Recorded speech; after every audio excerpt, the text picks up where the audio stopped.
Hi! Welcome to my channel.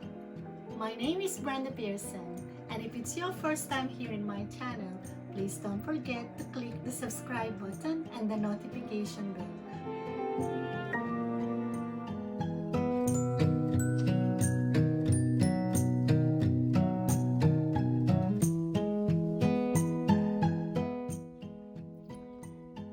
So here are the ingredients for our lentil recipe today. We need about 600 grams of chicken. I removed the skin and cut them into chunk pieces.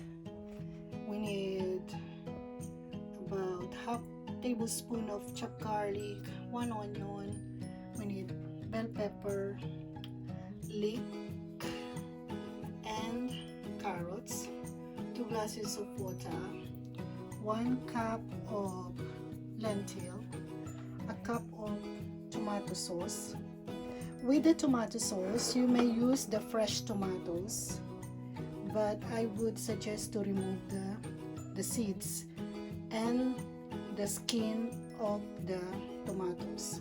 So basically just only pure tomato sauce or puree.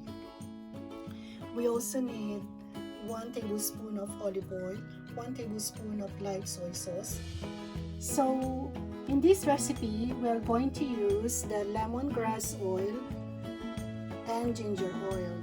We will add them into this light soy sauce, so that will be our seasoning that we will add to our recipe at the end of the cooking.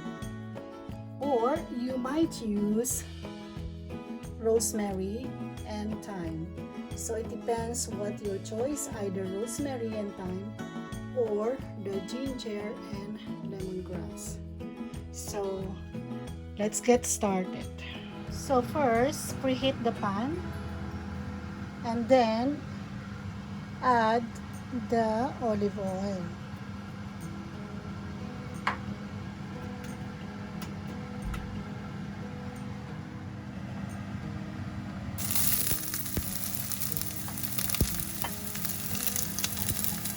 So add the onion.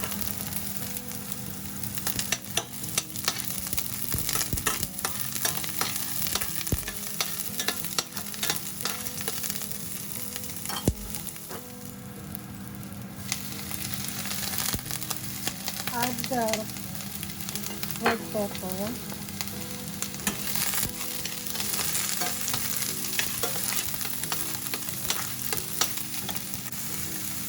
Add the garlic.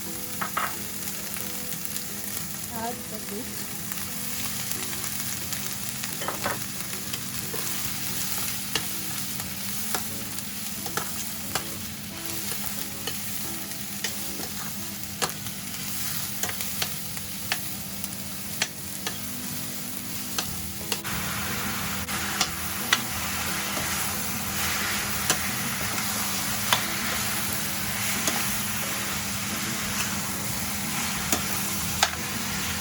So just stir fry the chicken for about 3 minutes.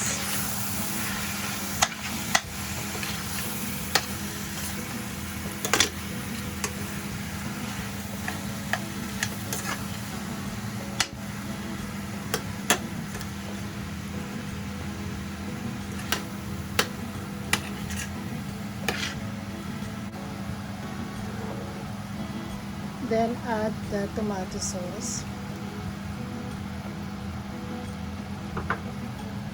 and add the water and another water.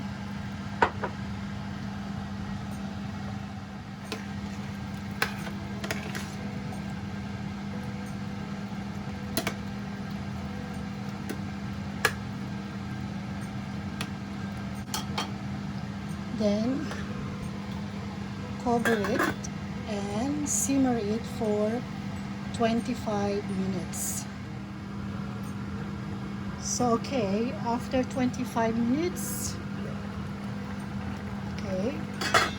we're gonna add the lentil.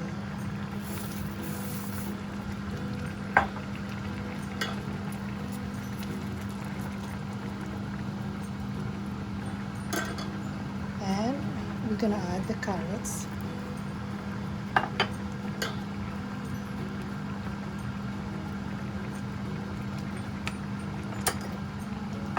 And cover it. Cook for 15 minutes. After 15 minutes, okay, we're gonna switch off now. And then we're gonna add this light soy sauce with a drop of ginger oil and a drop of lemon oil. So it's always advisable to put the seasoning with the essential oils at the end of your cooking. So now it's ready to serve.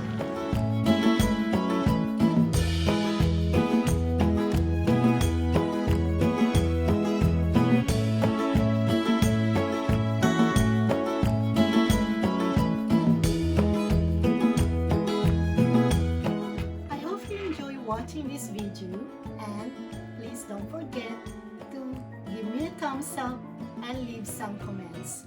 Thank you for watching, and see you again. Bye for now.